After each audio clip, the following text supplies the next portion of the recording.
Thank you, Queenie. Everyone's done such a great job of reading from that autocue, but there's no way I'm going to be able to do that. I've never done it in my life, so I will be reading off of my own stuff. Can I clear this so I don't get confused and start reading somebody else's? Hello, good morning.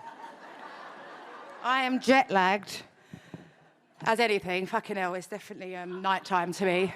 Ready for a drink.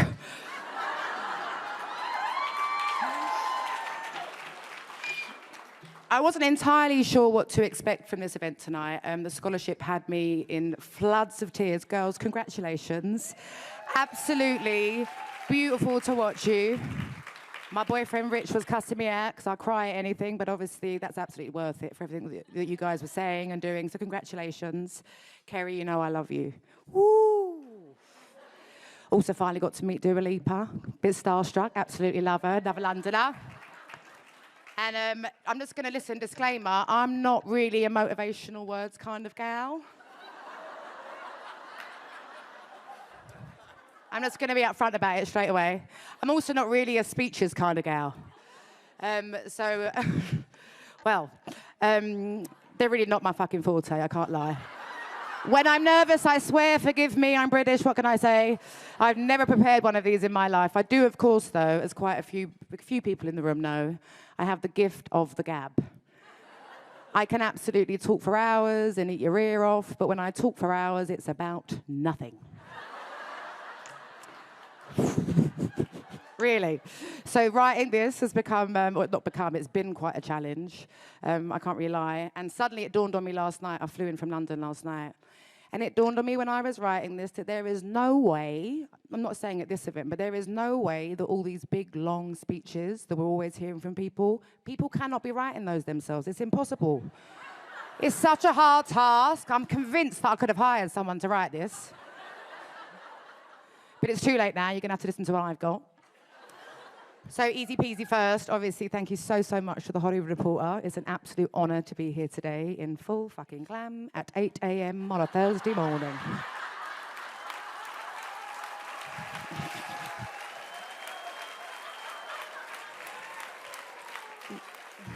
No, seriously, thank you so much for having me at this event. It really is incredible. I'm being serious. I am honoured to be here. I'm just saying. It's listed as a brunch. This is breakfast. And like I said earlier, congratulations to the scholarship winners and the mentor program. That's incredible, to the other honorees tonight.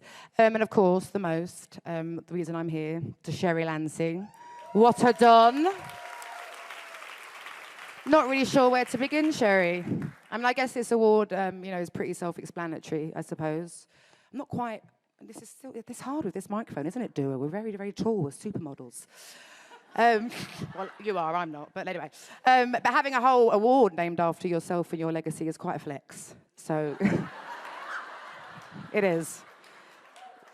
But I'm going to get serious for 1 second. Shitting myself. Sherry, you are the epitome, absolute epitome of what it is to open doors. And more importantly, to leave them open.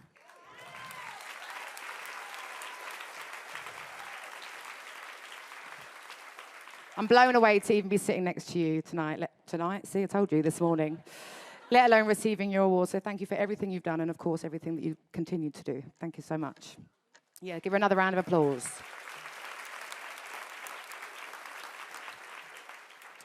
This award feels very big and grown up. And I feel a little bit out of my depth receiving it, considering that I'm only 35 and I've only released 4 albums.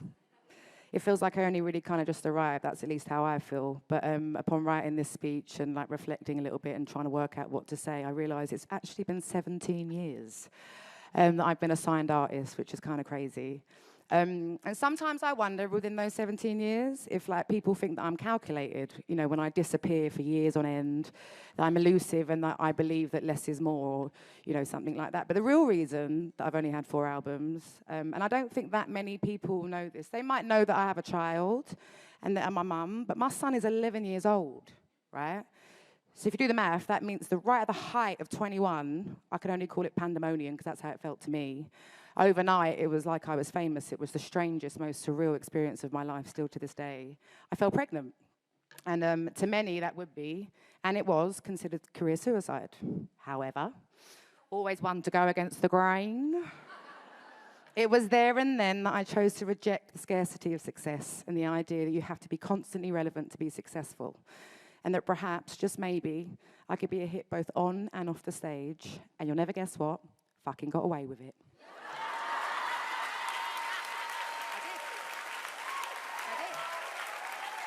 And why?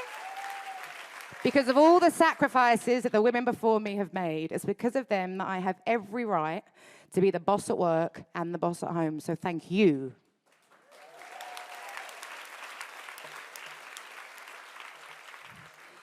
Now, when it comes to how I might be here accepting this award, I'm not particularly sure. I'm not entirely sure. But I can't help but think, and that's not me being self-deprecating or humble or anything. Like, I was genuinely quite shocked.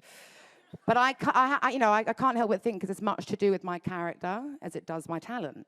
Like, talent can't dictate how you move. Talent can't decide how you treat people. It doesn't have a moral compass. Talent cannot read a room. You can be the most talented person on the planet and only make bad decisions. And to be honest, talent is kind of like, it's random, you know? It's like, you might have it, but what does it mean? But character, well, character is observed, it is witnessed, character is taught, and it's passed down. My character, as I'm sure you can tell just from like the last minute I've been on stage, has a roughness and a toughness to it. I trust no one, and yet I'm completely fearless. And I 100% got it from the women who raised me. As a child, you're a sponge. You learn what you're shown. My mother, my aunties, my grandmothers, they were all strong, loud, boisterous, loyal, and cutthroat women, like me. Always ready to jump for you kind of women, chaotic but focused, soft in the middle but solid on the outside, like me. They are a force to be reckoned with and, quite frankly, terrifying at times, like me. But that was because they had to be. They had to learn the hard way what it is to be a woman, and so in turn they hardened. Their character was their armor, but thanks to them, my character is my skin. As a child, you're a sponge, you learn what you're shown. My teachers, my school teachers. My God, I had some of the most amazing teachers who gave me my love of literature, of words, of poems and rhymes, stories and writing. They were far too qualified to be teaching at a school like mine and could easily have made double the money at private schools. But they stayed with us to give us a chance, and that taught me loyalty. These are my leaders, and I'm eternally grateful to them all for making me who I am today. So thank you, guys. None of them are here, they're all in England. All right, so my manager, right, this is where the lines get a bit blurry for me. Am I allowed to talk about a man, like having a really positive impact on me at an event for women? You never know. You know what, just to be safe, let me thank his mum first, Jill Dickens. Thank you for giving birth to Jonathan. Woo! Jonathan, I'm not going to cry, you might though. And this might be controversial in the room because I'm about to big this man the fuck up, okay? I've never done it before in my life, really. He thinks I hate him. No one has ever believed in me the way that you have. From day one, when I was a teenager, or maybe I might get a bit emotional actually, you had me in every room and every meeting. If I didn't understand something, you'd go over and over it with me like a kid doing maths in the kitchen with an irritated parent. You've never tried to change me, never told me to pipe down or be small, never told me to lose weight or gain weight, never told me to hurry up or rush an album, and you were the happiest for me when I told you I was pregnant. Not only have you helped me become a top-tier artist, Jonathan, but you've helped me become a top-tier person, which in the end is all that actually matters. I know, give him a big clap.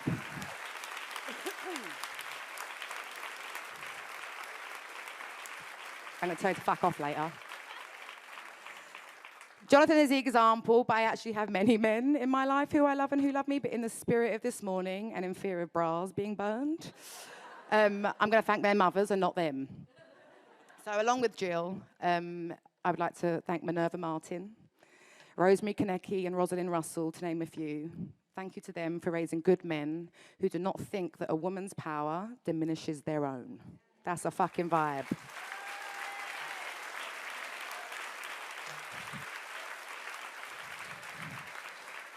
Whew, it's nearly over, thank goodness. And so I stand here today. Rose is crying her eyes out, my other manager. You're right. I love you too. I do. And so I stand here today as a testament to all of you, all of the women before me and beside me who broke down doors and left them open for us. I don't have stories of how my path to success was hard, because it wasn't. And I know that's rare, and I know I'm lucky. Whew. But that's because of you. A lot of you had to claim your power, and you've given me mine. Thank you for leaving the key. I accept this leadership award as an invitation to carry on being myself. It's got me quite far.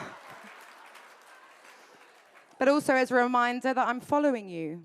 I'm following you, and that every single person has the right to be the boss at work and the boss at home. And like I said at the top, even though it's morning, it only feels right to say goodnight. So thank you very much.